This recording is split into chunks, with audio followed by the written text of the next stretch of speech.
pagi Bapak Ibu. Selamat datang di acara diseminasi budaya positif dari teman kita calon guru penggerak Ibu Hermaulina Sialagan di SMP Negeri 1 Sidamani yang kita cintai ini. Mari kita ikuti acara ini. Yang pertama, doa pembuka. Silakan Ibu Purba.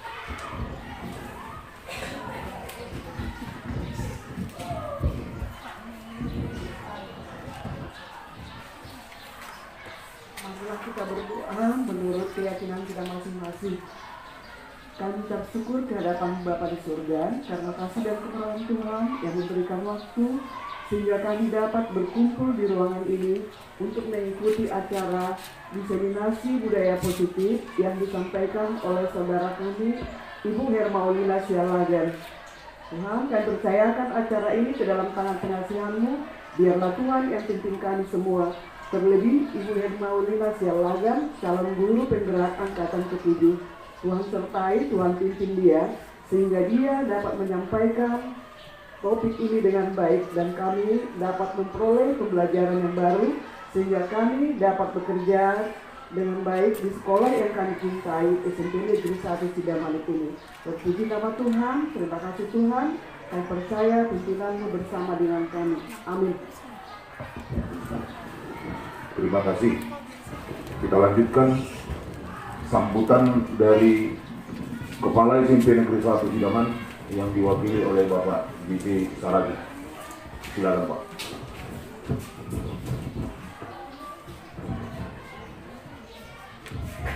Selamat pagi Bapak Ibu.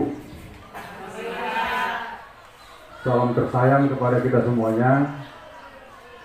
Kami dari pimpinan sekolah yang mewakili Bapak Kepala Sekolah kita yang tidak bisa hadir hari ini berhubung karena beliau ada urusan dinas ke kantor dinas pendidikan Kabupaten Simalungun di Batang Raya. Beliau menyampaikan salam hangat buat kita dan terkhusus kepada Ibu Hermaulina Sialagan SPD yang mengikuti proses guru penggerak di Indonesia. Harapan kami pada sesi yang Ibu bawakan, yaitu dengan tema diseminasi budaya positif, bisa memberikan makna dan manfaat yang luar biasa bagi teman-teman kita, dan sekolah kita bangga salah seorang guru dari SMP ini bisa mengikuti calon guru penggerak di Indonesia. Harapan kami dari pimpinan sekolah, kiranya Ibu sukses, Tuhan memberkati. Demikian, terima kasih. Terima kasih kepada Bapak Kepala Sekolah yang diwakili oleh Bapak Giti Saragi. Baik, waktu yang kita tunggu-tunggu kepada Ibu Hermaulina Sialagan SPD, calon guru penggerak angkatan ke-7. Mari Ibu, kami persilakan Ibu sampaikan materi Ibu.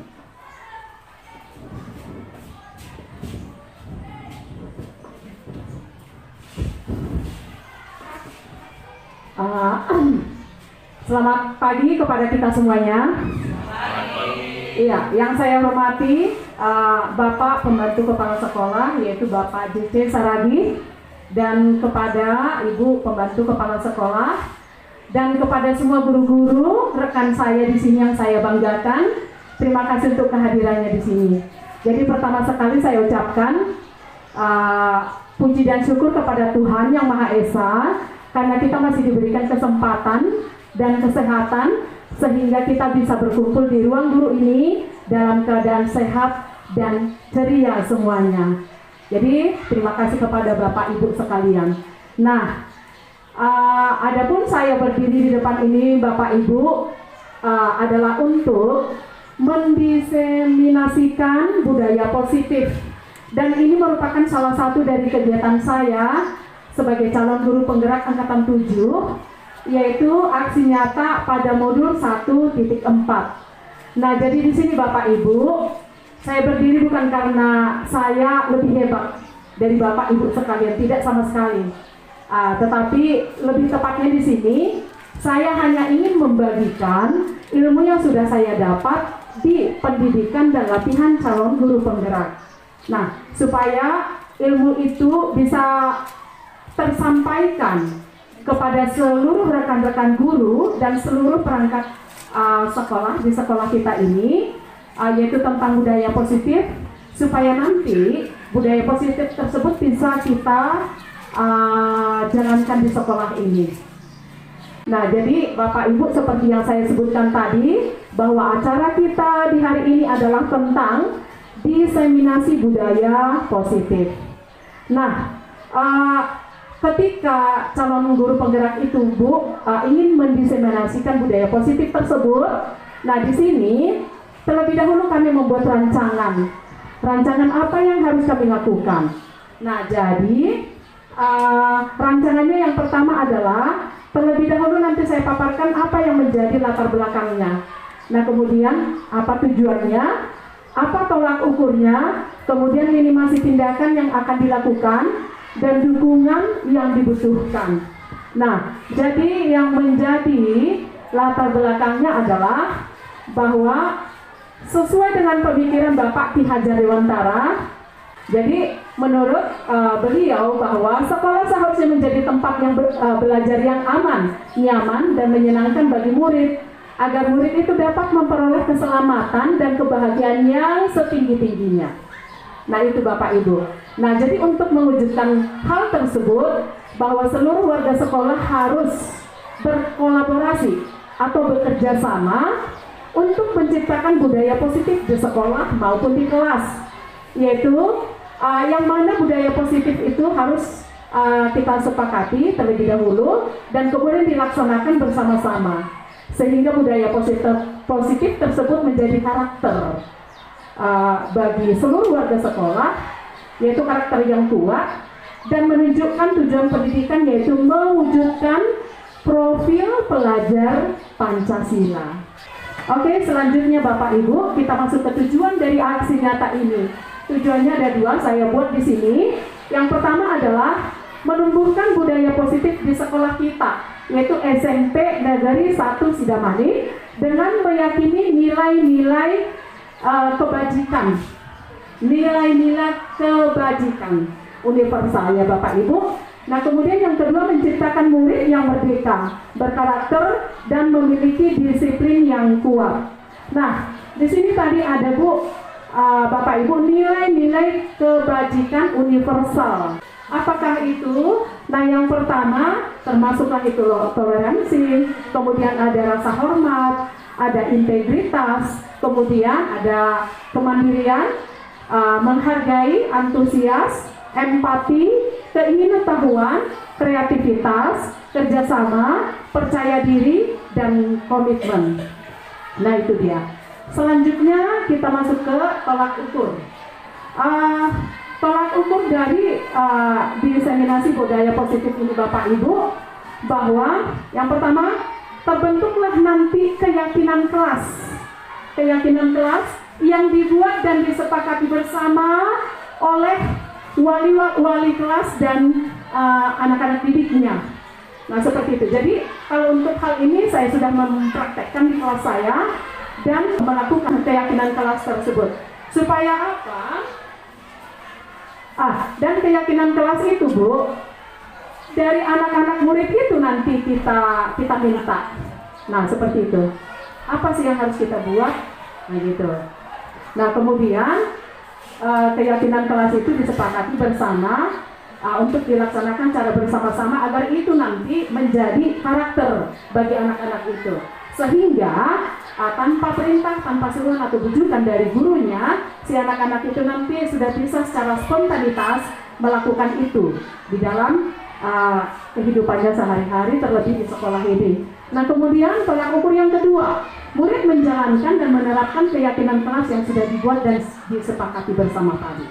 Nah, selanjutnya Bapak Ibu, kita masuk ke lini masa tindakan atau langkah-langkah tindakan yang akan dilakukan. Yaitu hal yang pertama ini sudah saya lakukan, Bapak Ibu. Saya sudah berdiskusi dengan Bapak Kepala Sekolah untuk menjelaskan pentingnya penanaman budaya positif dan keyakinan kelas di sekolah, serta meminta izin kepada beliau untuk mendiseminasikan budaya positif ini kepada rekan guru seperti yang sudah kita lakukan sekarang ini. Nah, kemudian yang kedua, bersama dengan rekan guru kita melakukan diseminasi pemahaman materi budaya positif, keyakinan kelas, dan segitiga restitusi yang akan saya paparkan nanti. Nah, kemudian yang ketiga, kita berkolaborasi, ya, berkolaborasi dengan seluruh warga sekolah, terlebih dengan wali kelas, yaitu untuk membuat keyakinan kelas di kelas masing-masing.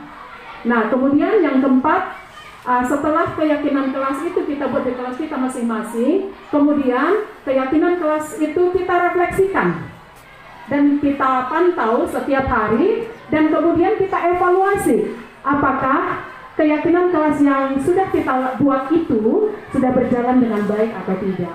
Jadi itulah pentingnya evaluasi Bapak Ibu dalam hal ini.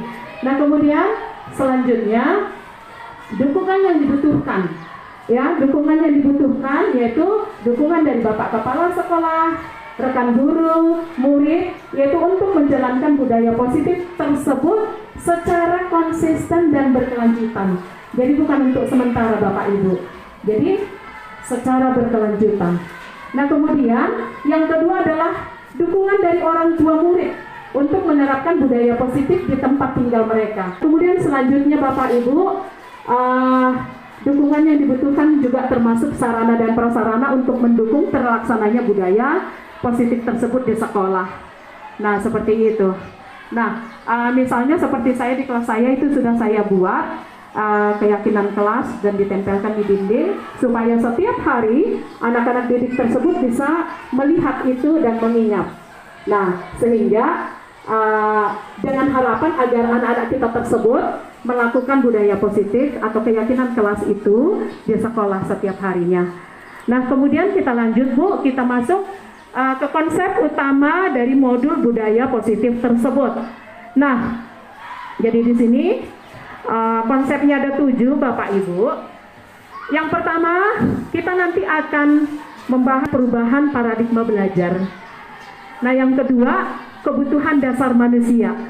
Yang ketiga, motivasi perilaku manusia. Yang keempat, ada disiplin positif. Yang kelima, ada keyakinan kelas. Yang keenam, posisi kontrol restitusi. Dan yang ketujuh adalah segitiga restitusi. Oke, baik Bapak Ibu, langsung saja lah ya. Kita lanjut. Tetapi sebelum kita tadi masuk ke konsep modul budaya positifnya itu, kita bermain-main dulu sebentar ya Bapak Ibu. Jadi di sini ada sebuah permainan saya buat yang judulnya adalah cobalah buka. Nah, cobalah buka yang dimaksud di sini begini Bu. Misalnya ada 2 orang, yang salah satunya kita sebutkan si A, yang satu orang lagi kita sebutkan si B. Nah, kemudian dimulai dari si A. Si A mengepalkan tangannya, yang mana di dalam tangannya tersebut ada sesuatu yang sangat berharga bagi dirinya, sangat berharga. Nah, kemudian si B berusaha untuk membuka kepalan tangan si A, ya, dengan segala macam cara yang bisa dia lakukan. Contohnya bisa membujuk, merayu, ya, atau mengiming-imingi dengan memberikan hadiah uang. Bukalah tanganmu, aku kasih, aku berikan kamu uang. Atau mungkin dengan cara lain, yaitu dengan menghardik, menggelitik, ya, seperti itu Bapak Ibu. Nah, kemudian itu dilakukan secara bergantian. Kemudian si B yang mengepalkan tangannya dengan terlebih dahulu menyimpan sesuatu yang sangat berharga di dalam kepalan tangannya. Nah, kemudian si A berusaha untuk membujuk si B untuk membuka kepalanya. Nah, seperti itu Bapak Ibu. Oke? Nah, kemudian kita masuk ke pertanyaannya. Yang pertama Bapak Ibu, apakah Anda atau si A tadi atau si B membuka kepalan tangan? Nah, atau yang kedua, apakah Anda atau si B menutup kepalan tangan? Nah, jadi itu kembalikan dulu ke diri Bapak Ibu. Terserah tadi Anda, si A atau si B. Yang jelas, ketika kamu dalam posisi mengepal tangan dengan menyimpan sesuatu yang sangat berharga di situ. Apakah Anda akan membuka kepalan tangan? Oke. Siapa terlebih dahulu yang menjawab, Bapak Ibu? Dari Ibu RSP, bagaimana Bu RSP? Apakah Ibu akan membuka kepalan tangan Ibu atau menutup? Membuka. Oke. Nah, siapa lagi yang mau kasih pendapat Bapak Ibu? Nah, bagaimana dengan Ibu ER? Membuka atau menutup? Kalau menurut saya membuka, karena apakah digeliti kan doi jadi terbuka tangannya. Oh, buka dan alasannya karena sudah digelitiki ya terpaksa ya dibuka lah seperti itu. Nah kemudian yang lain Ibu EH, ya. Oh, iya, ya jawaban dari Ibu EH tergantung dari hadiah yang dijanjikan. Kalau agak-agak sepakat ya dibuka, kalau tidak no way. Nah itu mungkinnya. Terus yang lain bagaimana Bapak Ibu? Ibu, ya boleh. Nah, iya, iya, dibuka. Alasannya adalah dengan menjelaskan bahwa sebegitu berharganya apa yang disimpan dalam kepalan tangannya. Bagaimana dengan Bapak PKS kita? Jadi kalau menurut saya tergantung pesannya yang saya terima. Pesan yang saya terima ini, barang berharga ini boleh nggak tahu orang lain. Kalau ini hanya saya saja yang boleh tahu, apapun, no way, tidak bisa. Saya kepali, gitu loh. Jadi tergantung pesannya yang saya terima. Kalau namanya rahasia itu adalah rahasia kalau memang itu betul-betul rahasia. Rahasia bukan rahasia kalau dia tidak dirahasiakan. Terima kasih Bu. Terima kasih. Tepuk tangan dulu kepada Pak KP. Ya. Jadi seperti itulah Bapak Ibu, ya. Tidak ada yang bisa memaksa kita, kan seperti itu ya. Jadi yang memegang kendali atas diri kita adalah diri kita sendiri, ya. Dan yang mengetahui seberapa berharganya sesuatu yang kita simpan itu adalah kita sendiri. Nah seperti itu Bapak Ibu. Jadi tidak ada orang yang bisa memaksa kita, sekalipun itu dengan bujukan tadi, dengan hardikan, dengan apa lagi tadi Bapak Ibu, gelitikan, iming-iming uang dan sebagainya, tetapi tetap kembali kepada diri kita. Nah jadi saya juga seperti itu ya, saya tergantung.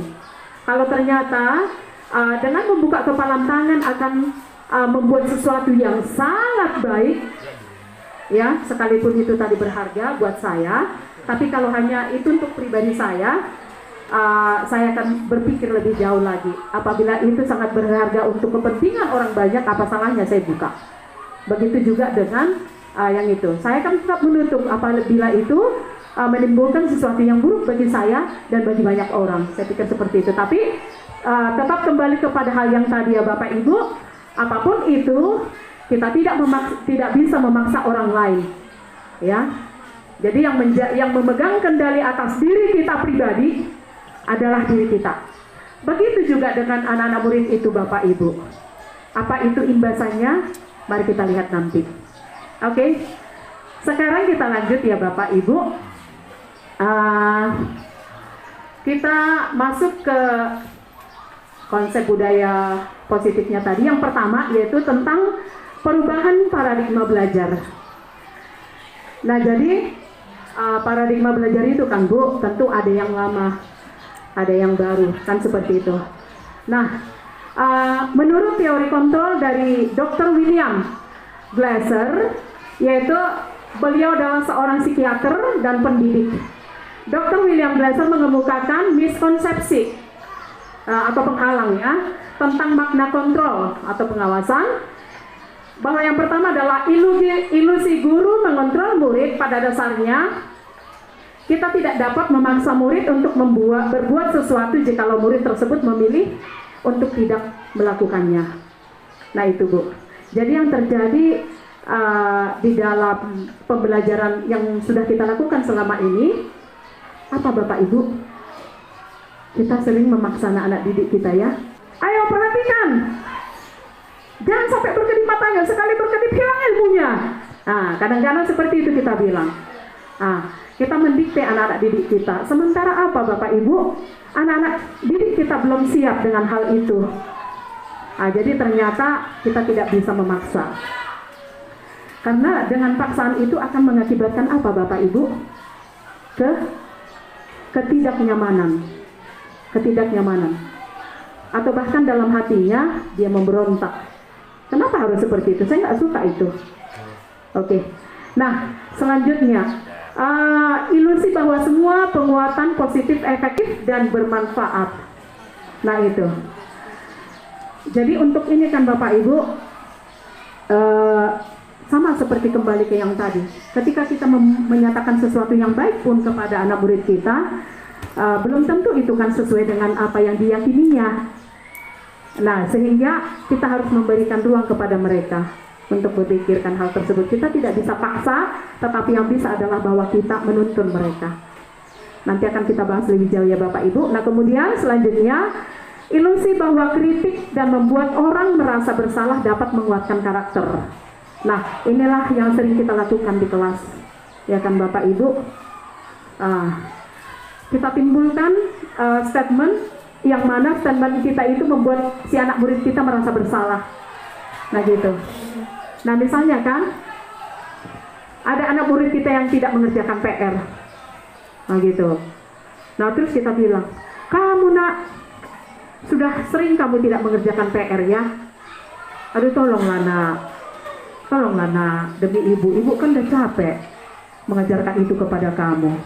Masih sih kamu nggak mau berusaha. Nah jadi itu adalah membuat anak merasa bersalah. Nah jadi dengan membuat anak merasa bersalah itu menciptakan ketidaknyamanan juga bagi mereka.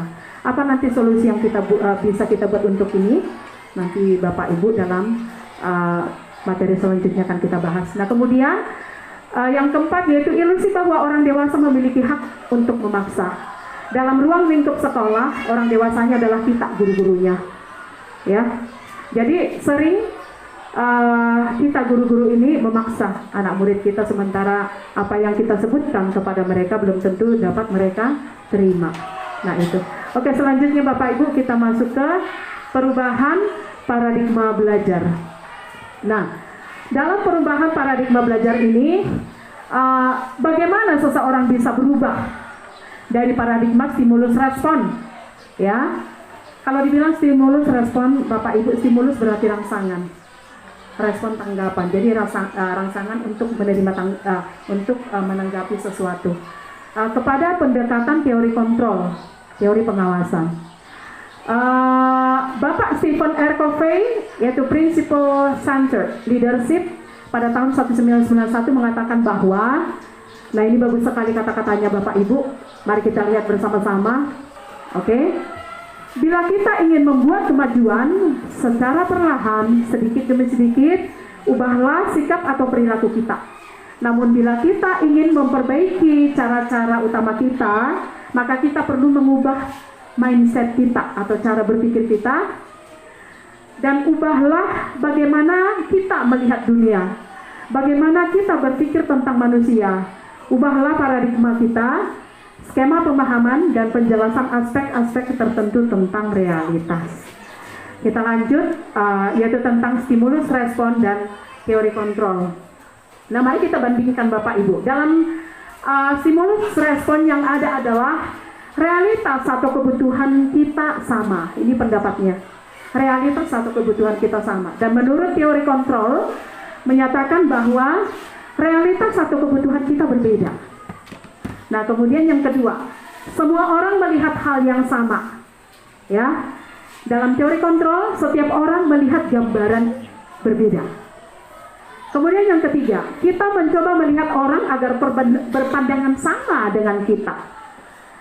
Nah, dalam teori kontrol, kita berusaha memahami pandangan orang lain tentang dunia. Kita berusaha memahami pandangan orang lain tentang dunia. Yang keempat, dalam stimulus respon, perilaku buruk dilihat sebagai kesalahan.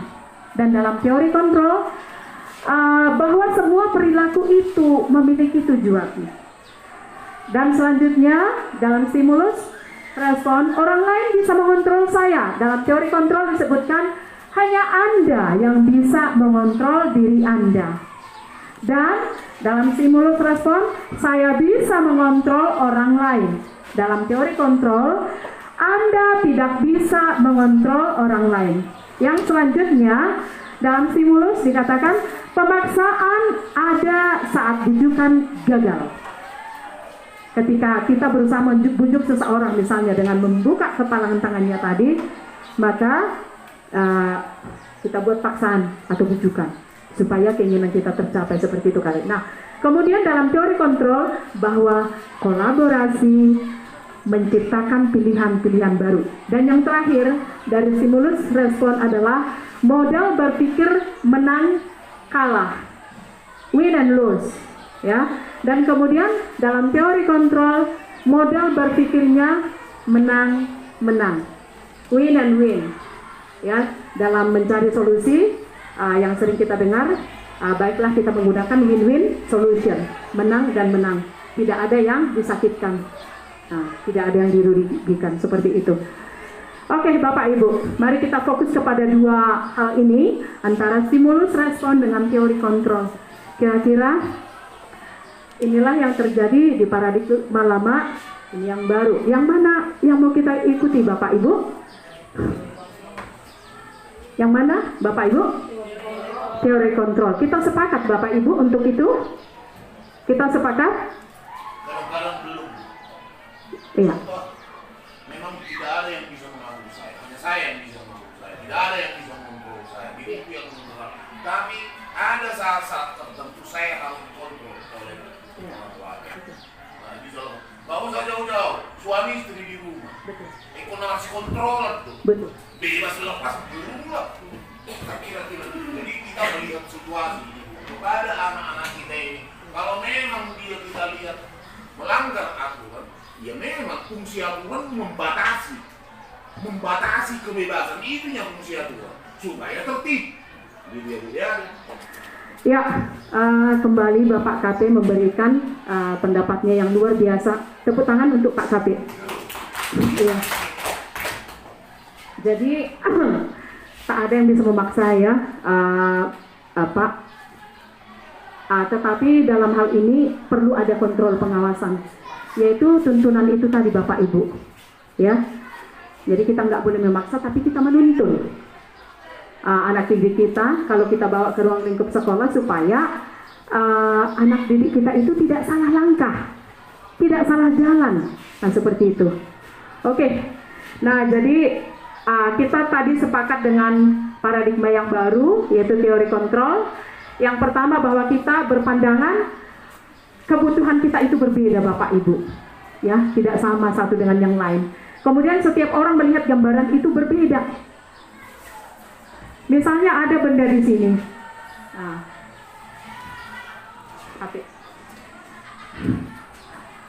ya, menurut kacamata saya dengan Bapak Ibu sekalian pasti berbeda, nah gitu, tentang benda ini. Oke. Nah kemudian kita berusaha memahami pandangan orang lain tentang dunia, ya. Kita berusaha memahami pandangan orang lain tentang dunia. Jadi artinya apa? Walaupun kita berbeda pendapat, ya kan, tapi kita harus memahami. Karena apapun pendapat mereka, pasti ada kebutuhan dasar dari mereka untuk berpendapat seperti demikian. Kan gitu ya Bapak Ibu? Oke, nah kemudian yang selanjutnya, semua perilaku memiliki tujuan. Jadi setiap kita bertindak Bapak Ibu, pasti ada maksud dan tujuan kita untuk melakukan hal tersebut. Yang mana kadang-kadang orang berpikiran, kenapa ya seperti itu? Padahal seharusnya seperti ini. Kan begitu ya Bapak Ibu ya? Jadi itulah perbedaan yang harus kita terima tadi.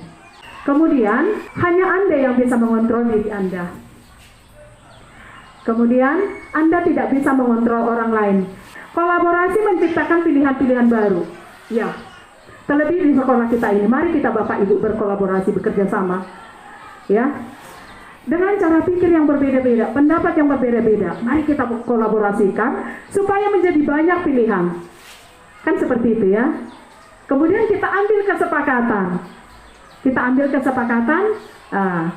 Kemudian kita eksekusi. Nah, seperti itu. Kemudian yang terakhir adalah modal berpikir menang-menang. Nah, ini sangat penting sekali. Dalam hidup kita ini kan sering kita ketika kita fight dengan teman kita yang lain, kalau kita sudah menang, kita sangat bangga. Oke, aku menang. Yes.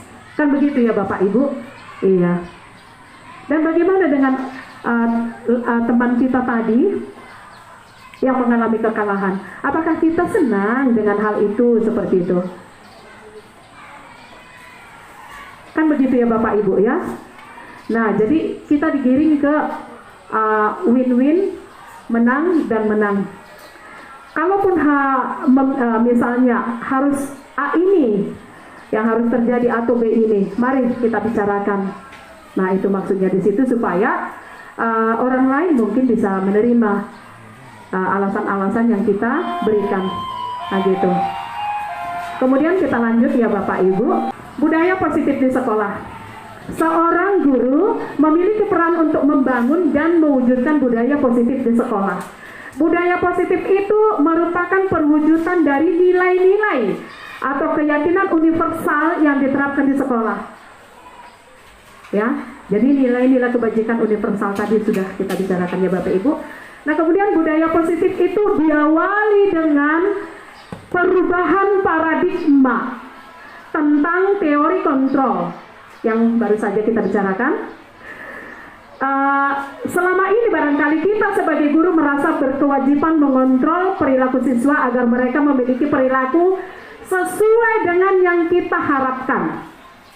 Perwujudannya, guru sering memberikan hukuman atau punishment dan memberikan penghargaan atau yang dinamakan atau imbalan atau reward kepada anak murid kita, ya, terhadap perbuatan yang baik yang dilakukan siswa. Nah, jadi sebelumnya itulah yang ada di benak kita Bapak Ibu, reward and punishment. Kita berikan imbalan kepada anak-anak didik kita yang kita rasa mereka sudah layak mendapatkan itu. Misalnya anak yang berprestasi, kita berikan imbalan. Atau dengan menstimulat mereka, merangsang mereka supaya giat belajar, kita berikan misalnya permen atau apa, imbalan-imbalan supaya mereka semangat gitu. Apa nanti impactnya itu Bu, Bapak Ibu, nanti kita lihat ya. Nah, kemudian ketika anak-anak didik kita itu melakukan kesalahan, serta-merta kita menghukum, kan seperti itu ya Bapak Ibu. Kamu terus datang terlambat, tak apa kok kerja di rumah, terus terlambat. Nah, lihat ya, kalau besok kamu juga masih terlambat, awas. Nah, itulah mungkin yang pernah kita lakukan kepada anak didik kita, termasuk saya loh Bapak Ibu. Karena apa di benak saya pada saat itu, dengan membentak si anak ini bahwa dia akan berubah. Ternyata apa Bapak Ibu? Mungkin dia berubah, tetapi perubahan yang dilakukannya itu bukan sesuatu yang keluar dari dalam dirinya, ya, bukan karena motivasi yang ada dari dalam. Nah, seperti itu. Tetapi karena apa? Karena takut akan hukuman, takut akan bentakan-bentakan tadi. Daripada dibentak ya udahlah gitu. Sementara kita belum menanyai anak itu kenapa sih terlambat. Kita tidak tahu apakah sebelum sekolah apa kegiatannya. Sedikit saya cerita Bapak Ibu. Kalau saya dulu kan sebelum ke sekolah, terkhusus pada hari Jumat harus menyusuni barang mama saya dulu. Gitu. Jadi selalu terlambat. Kemudian ada ibu guru kami ya Ibu Eha, kita sama-sama merasakan itu. Ketika kami sudah datang terlambat, jadi berlebas panjang itu Bu, sudah berapa lah itu patah di kaki-kaki kami, di punggung kami. Nah, itulah kejadian pada saat itu. Tapi apa yang kami rasakan hingga saat ini, ternyata itu tidak membuahkan hasil yang baik. Tetap dengan kodrat yang saya punya bahwa saya harus melakukan hal seperti itu dulu sebelum ke sekolah, ya tetap saja terlambat Bapak Ibu. Karena kan jam untuk membuka kios itu juga kan ada, seperti itu. Dan ketika si ibu guru tersebut menghukum kita dengan memberikan pukulan misalnya, lama-lama kita jadi kebal. Kita nggak berubah ya, tetap aja seperti itu. Dan membekas di dalam hati kita, kok gitu dulu ya. Nah, seperti itu Bapak Ibu. Oke, nah kita lanjut. Jangan ada yang mewek ya. Noriko tadi agak mewek. Oke. Kemudian mari kita melihat kebutuhan dasar manusia. Tadi sudah ada saya sempilkan sedikit ya Bapak Ibu kata-kata kebutuhan dasar. Berdasarkan beberapa penelitian tentang teori kontrol menyatakan bahwa semua perilaku maupun tindakan manusia pasti memiliki tujuan tertentu. Semua yang kita lakukan adalah usaha terbaik kita untuk mendapatkan apa yang kita inginkan. Ketika kita mendapatkan apa yang kita inginkan, sebetulnya saat itu kita berusaha untuk mencapai atau memenuhi kebutuhan dasar kita tadi. Nah, seperti itu. Kemudian begitu pula dengan perilaku murid. Ya, setiap mereka bertindak, nah, pastilah di balik tindakan tersebut karena mereka adalah untuk memenuhi kebutuhan dasar mereka. Kemudian ketika seorang murid melakukan suatu perbuatan yang bertentangan dengan nilai-nilai kebajikan atau melanggar peraturan, hal itu sebenarnya dikarenakan mereka gagal memenuhi kebutuhan dasar mereka. Jadi itu Bapak Ibu. Kemudian kita lanjut. Apa sih kebutuhan dasar manusia itu? Yang pertama adalah kebutuhan bertahan hidup atau survival.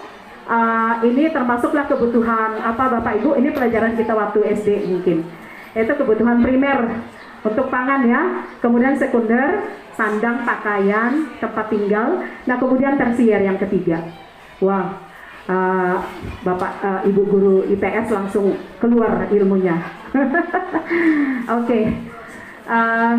Kalau tersier berarti kebutuhan mewah ya Ibu ya, mewah, misalnya kendaraan, seperti itu.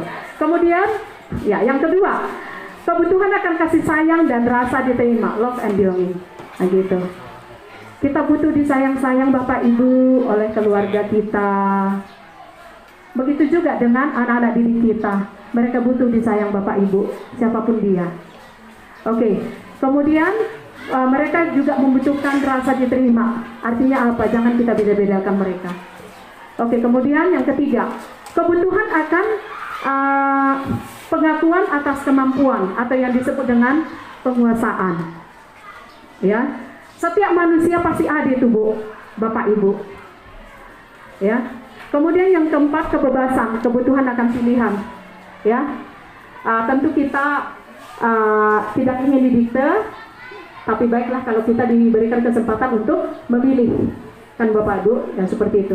Dan itu ternyata adalah sudah menjadi kebutuhan dasar kita. Dan yang kelima, kebutuhan akan kesenangan. Sore, hari Senin kan libur kita ya, Bapak Ibu. Nanti kita bicarakan ya. Nah, kita kemana?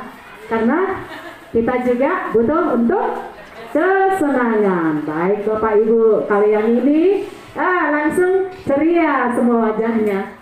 Oke, apalagi saya ya Bapak Ibu.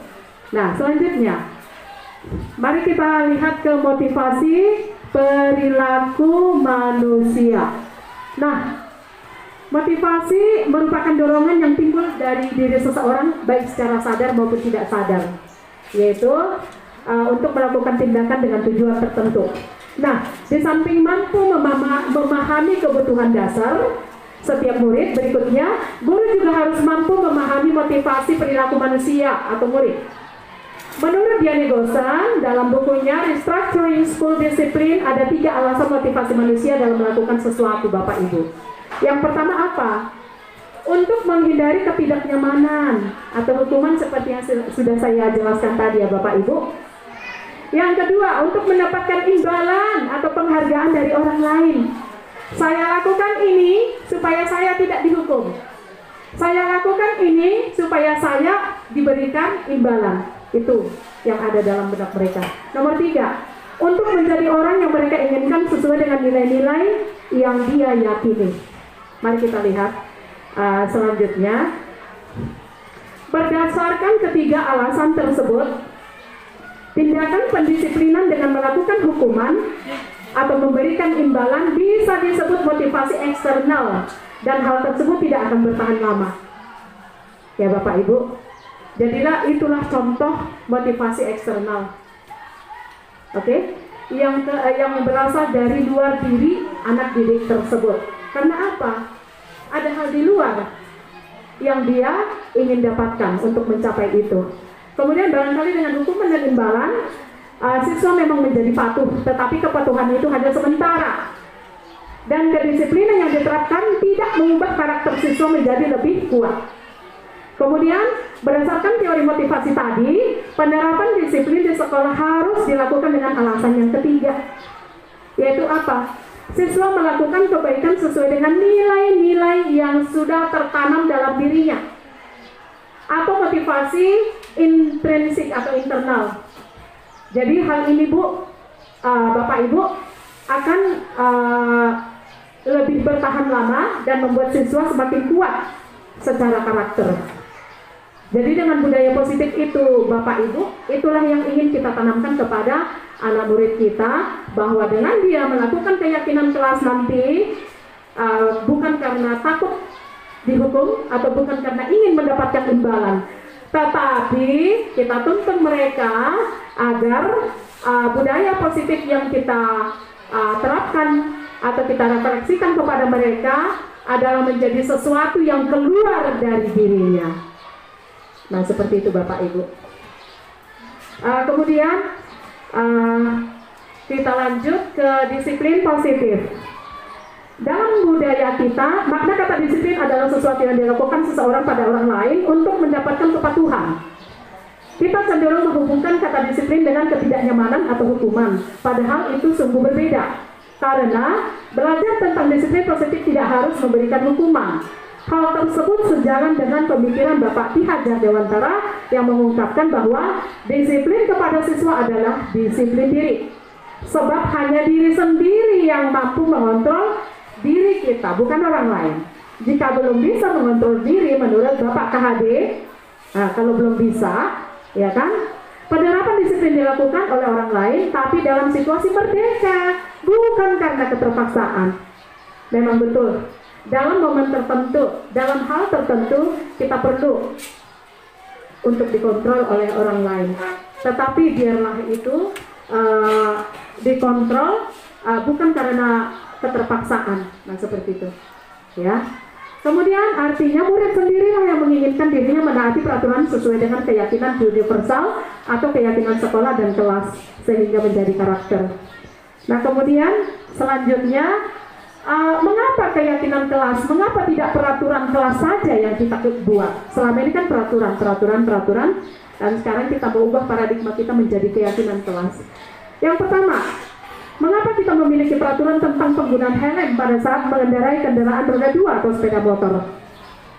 Ya, mungkin alasannya karena apa Bapak Ibu? Demi keselamatan.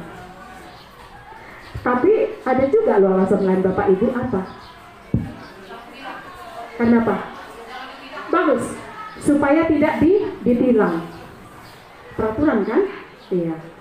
Tapi ada yang berpikir tanpa peraturan, dia sudah paham bahwa dia kan menggunakan helm, bahwa dia akan lebih selamat. Kalaupun misalnya terjadi kecelakaan, berarti sudah lebih aman ya Bapak Ibu, seperti itu. Nah, kemudian yang kedua, mengapa kita memiliki peraturan tentang penggunaan masker dan mencuci tangan setiap saat? Kemungkinan jawabannya adalah untuk kesehatan.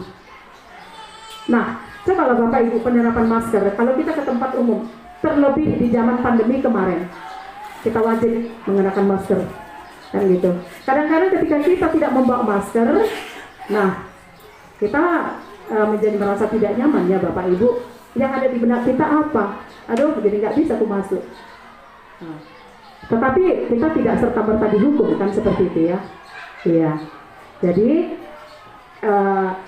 baiklah kalau kita menggunakan masker itu karena alasan memang kesehatan, bukan karena kita mengikuti peraturan yang ada di situ, seperti itu. Nah kemudian nilai-nilai keselamatan atau kesehatan inilah yang kita sebut sebagai keyakinan. Jadi mindset kita tadi bukan karena peraturan yang ada, tapi karena keyakinan yang sudah ada di dalam diri kita. Kalau aku berkendara, aku pakai helm. Untuk apa? Keselamatan. Kalau aku ke tempat umum, kalau sekarang mungkin pandemi sudah berlalu ya Bapak Ibu, misalnya di penerapannya ke saat situasi pandemi kemarin. Kalau saya pakai masker, bukan hanya karena ada peraturan bahwa di bank ini, di tempat umum yang ini harus pakai masker, tapi lebih ke keyakinan kita dengan menggunakan masker, saya menjaga kesehatan saya. Seperti itu Bapak Ibu. Oke, kita lanjut. Kemudian keyakinan sekolah atau kelas. Keyakinan akan membuat seseorang lebih termotivasi dari dalam. Ya, seseorang akan lebih tergerak dan bersemangat untuk menjalankan keyakinannya daripada hanya sekadar mengikuti serangkaian peraturan yang cenderung berupa paksaan. Oke, kalau kamu tidak pakai masker, you may not enter this room misalnya, nggak boleh masuk ruangan ini. Bukan peraturannya Bapak Ibu. Oke. Kemudian murid-murid pun demikian. Mereka perlu memahami arti sesungguhnya tentang peraturan-peraturan yang diberikan. Sehingga tadi sudah saya bilang Bapak Ibu sudah saya paparkan bahwa kita akan membuat keyakinan kelas di situ. Jadi bukan membuat peraturan, tapi membuat itu menjadi sebuah keyakinan kelas. Supaya motivasi yang keluar nanti adalah motivasi yang keluar dari diri mereka sendiri, karena itu akan membuat anak murid melakukannya dengan bersemangat tanpa memikirkan imbalan yang seperti yang sudah kita bicarakan tadi. Nah, kemudian mari kita lihat bagaimana cara membentuk keyakinan kelas atau keyakinan sekolah berikut ini Bapak Ibu. Nah, jadi keyakinan kelas yang akan kita bentuk itu bersifat lebih abstrak daripada peraturan yang lebih rinci dan konkret. Nah gitu. Jadi bukan peraturan, buanglah sampah pada tempatnya, jangan membuang sampah sembarangan, enggak seperti itu. Tapi bagaimana bahasanya, nanti kita lihat contohnya Bapak Ibu. Yang kedua, keyakinan kelas berupa pernyataan-pernyataan universal. Kemudian yang ketiga, pernyataan keyakinan kelas senantiasa dibuat dalam bentuk positif. Yang keempat, keyakinan kelas hendaknya tidak terlalu banyak sehingga mudah diingat dan dipahami oleh semua warga kelas. Selanjutnya, keyakinan kelas sebaiknya sesuatu yang dapat diterapkan di lingkungan sekolah. Jadi kita muluk-muluk, kita nggak perlu melihat ke tempat yang lain. Mari kita lihat apa yang menjadi kebutuhan dasar sekolah kita, gitu. Kemudian semua warga kelas hendaknya ikut berkontribusi dalam pembuatan keyakinan kelas lewat kegiatan curah pendapat. Nah, jadi yang membuat bukan kita Bapak Ibu, kita tanya anak-anak didik kita, apa yang harus kita buat anak-anak yang menjadi keyakinan kelas kita. Nanti mereka pasti langsung ini bu, dengan semangatnya. Oke, kemudian bersedia meninjau kembali keyakinan kelas dari waktu ke waktu. Jadi bukan hanya kita buat, kita tempelkan udah. Jadi harus ada refleksi dan evaluasi apakah si keyakinan kelas tersebut sudah berjalan dengan baik atau belum. Kalau belum, mari kita evaluasi lagi. Kemudian selanjutnya, inilah contoh keyakinan kelas yang saya buat Bapak Ibu. Misalnya datang tepat waktu, berpakaian rapi dan berpenampilan pantas. Ini sudah dicakup semua dengan rambutnya bagaimana. Jadi sebagai seorang anak didik bagaimana berpenampilan pantas. Kemudian yang ketiga, menjaga kebersihan kelas dan sekolah. Nah itu, menjaga kebersihan kelas dan sekolah. Berdoa sebelum dan sesudah pembelajaran. Nah kemudian aktif dalam pembelajaran. Jadi kalau di kelas saya sudah saya informasikan itu kepada mereka, kalau dibilang aktif supaya tidak terlalu banyak nanti keyakinan kelas. Jangan ribut, jangan itu. Pasti banyak mereka mengatakan seperti itu kan. Jadi saya bilang, kalau kamu sudah aktif dalam pembelajaran, kamu tidak sempat untuk ribut, kamu tidak sempat untuk menghayal, kamu tidak sempat untuk membuli teman, kamu tidak sempat untuk melakukan hal lain. Nah seperti itu. Oke. Kemudian sehingga dia menjadi satu kalimat saja. Kemudian saling menghargai. Jadi kodrat alam kita Bapak Ibu di sekolah ini kan kita masyarakat yang heterogen.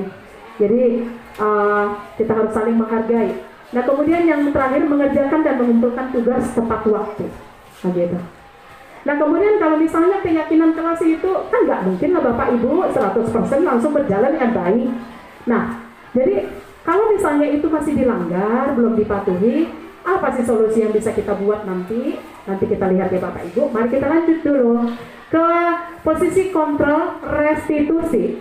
Nah, dari Gosen dalam bukunya Restitution Restructuring School Discipline pada tahun 1998 mengemukakan bahwa guru perlu meninjau kembali penerapan disiplin di dalam ruang-ruang kelas mereka selama ini.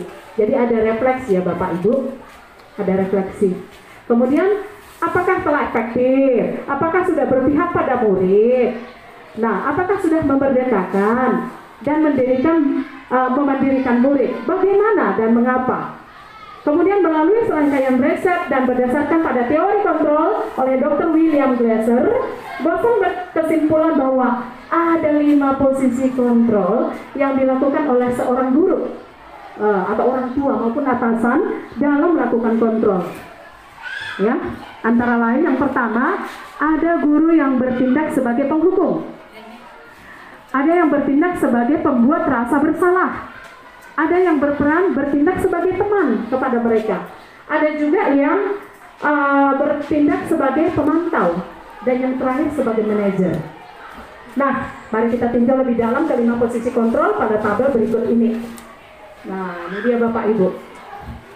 Mari kita bandingkan. Kalau sebagai penghukum, bahwa si anak itu karena tidak sesuai dengan keyakinan dia atau kebutuhan dasar dia, maka dia menjadi memberontak. Nah gitu. Nah kemudian kalau sebagai pembuat orang yang merasa bersalah tadi, imbasnya itu si anak itu akan menyembunyikan apa yang ada pada dirinya. Nah kemudian kalau sebagai teman menjadi ketergantungan, ya. Nah kalau dia berhadapan dengan guru yang lain karakternya dengan yang tadi, maka dia akan tidak nyaman gitu. Dia hanya nyaman kepada guru yang menganggap dia sebagai teman.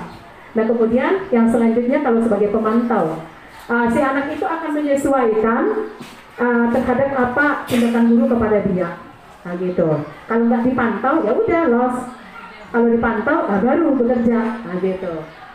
Kita lihat dulu satu contoh kasus ya Bapak Ibu. Langsung kita terapkan. Sabrina hari itu bangun terlambat dan terburu-buru sampai di sekolah. Dia pun akhirnya sampai di gerbang sekolah, tapi baru menyadari kalau tidak menggunakan sepatu hitam seperti tertera di peraturan sekolah. Di depan pintu kelas, Bapak Lukman memperhatikan sepatu Sabrina yang berwarna coklat. Sabrina berusaha menjelaskan bahwa dia terburu-buru dan salah mengenakan sepatu. Pak Lukman menanyakan Sabrina, apa peraturan sekolah tentang seragam warna sepatu?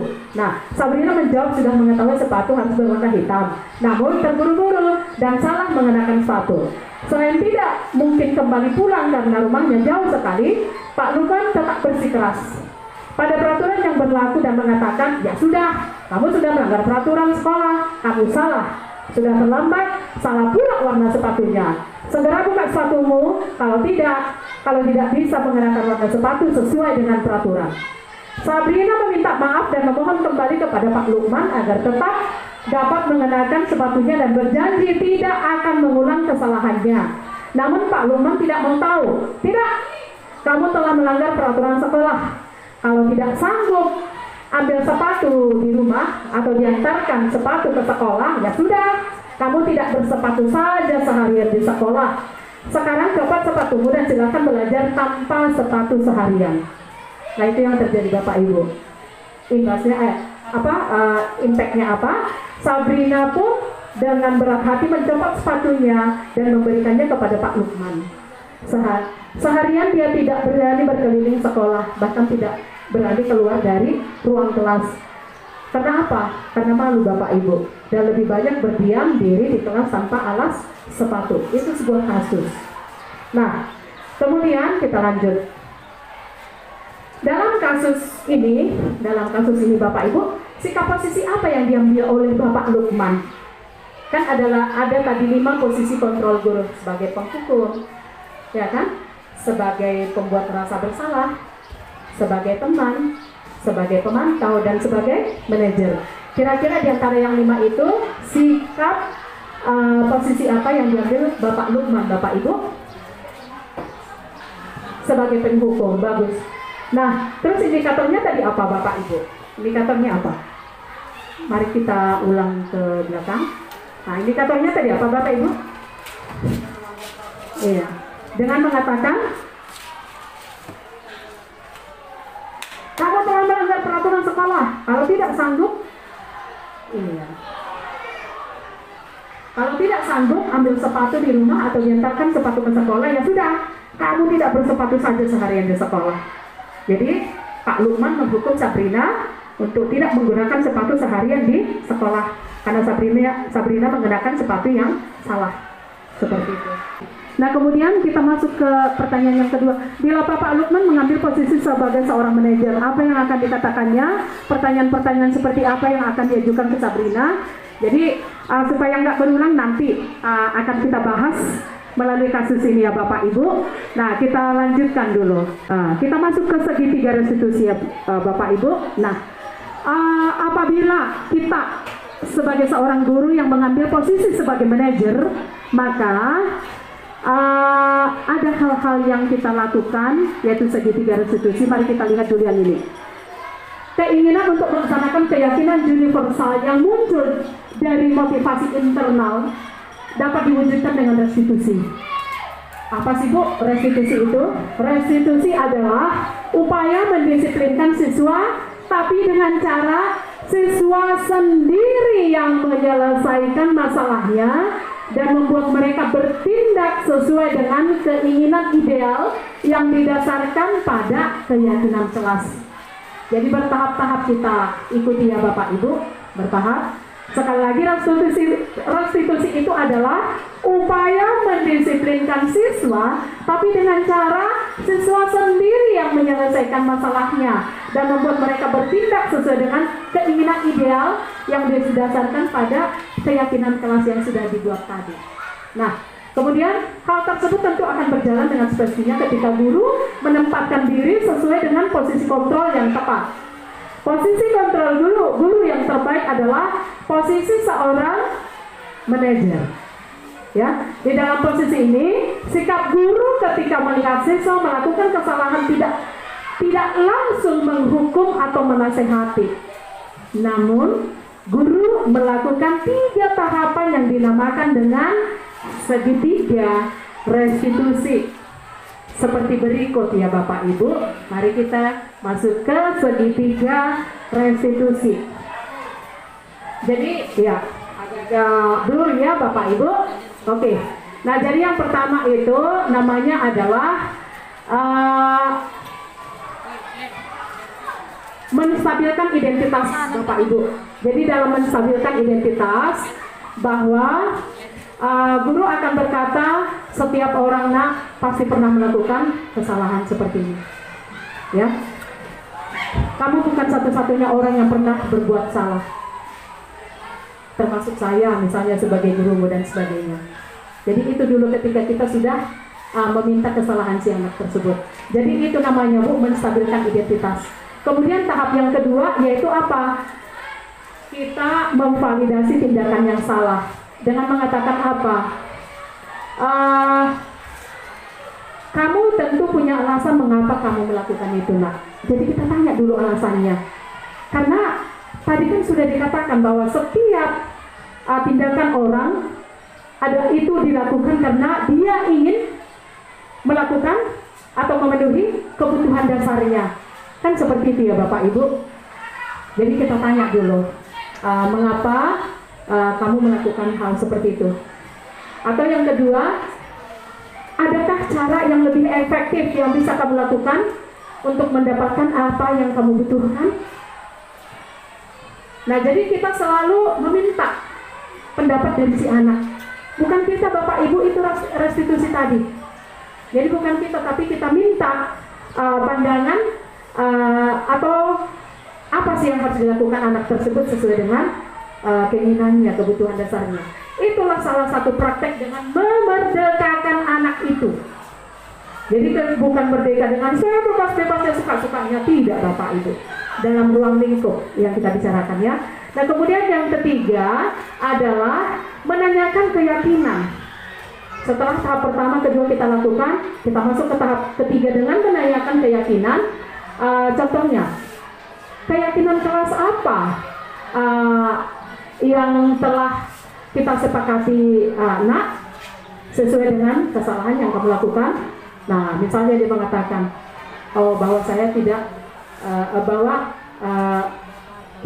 kami murid harus mengerjakan dan mengumpulkan tugas tepat waktu, misalnya contohnya seperti itu. Nah kemudian dengan itu oke lah nak, kalau kamu sudah tahu apa solusinya, kira-kira ke depan nanti kamu ingin menjadi seperti apa nak? Pasti dia ingin mengatakan, saya Bu, Pak ingin menjadi seorang murid yang mampu mengerjakan dan melakukan tugas, mengumpulkan tugas tepat waktu. Nah itu. Kemudian kita tutup dengan, oke lah nak, Bapak Ibu doakan kamu agar kamu mampu melakukan hal itu. Karena itu sudah menjadi keyakinan kita. Dan itulah hal positif yang harus kita lakukan di dalam hidup kita. Nah seperti itu. Oke, nah contohnya seperti ini Bapak Ibu.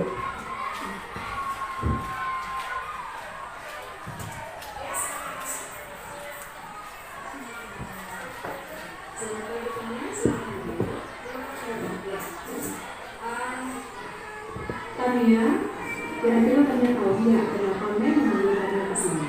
Oh, iya. Karena apa? Karena saya baru mengerjakan tugas ini. Oke, Tania. Jadi kamu bukan orang, bukan satu-satunya orang yang pernah melakukan hal seperti ini. Nah, setiap orang pasti pernah melakukan kesalahan, termasuk ketika masih sekolah.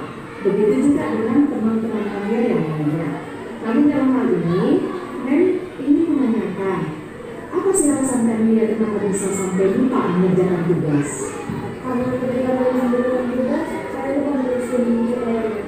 Oh, seperti itu. Nah, jadi menurut Tania, apa sih cara yang efektif yang bisa kita lakukan agar lain kali tidak lupa mengerjakan tugas? Pertama, ketika guru memberikan tugas, saya akan menuliskan tugas. Terus setelah itu apa lagi? Kedua, karena misalnya di semester, saya menyiapkan kata-kata dan menuliskan tugas.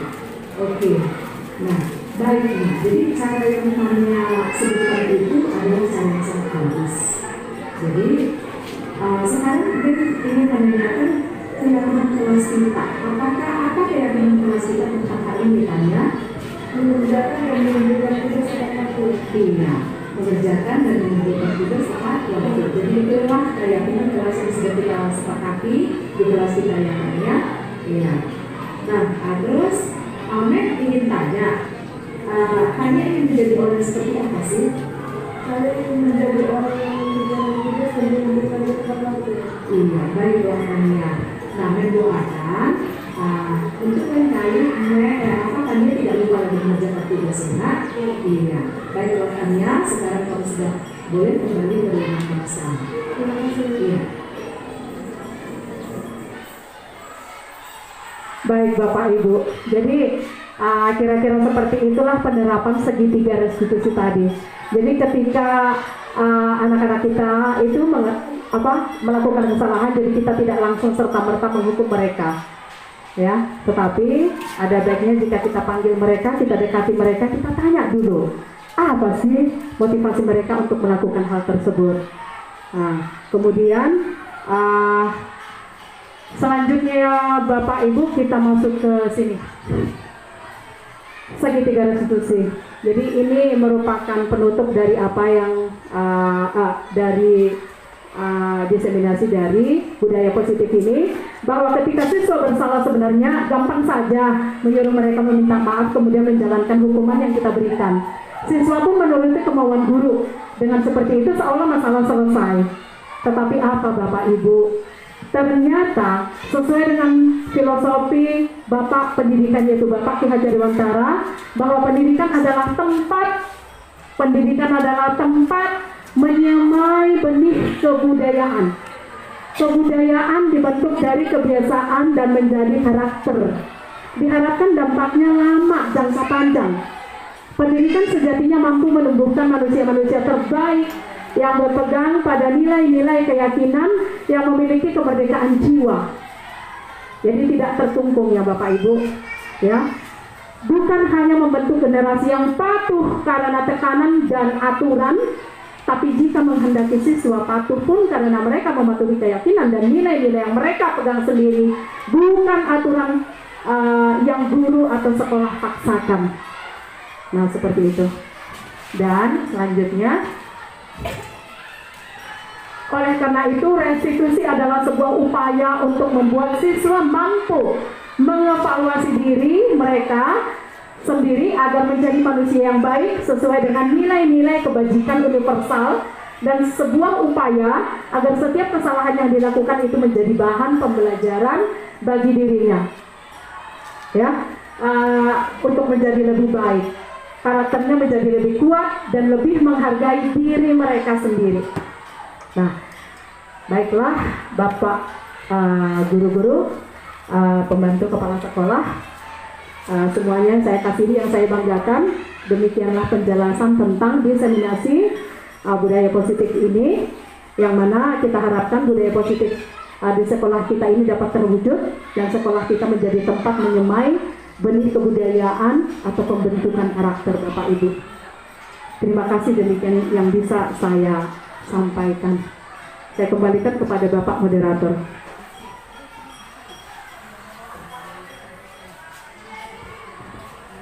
Baik, terima kasih kepada Ibu Hermaulina Sialagan SPD, calon guru penggerak angkatan ke-7, yang telah menyajikan materi yang cukup jelas tadi.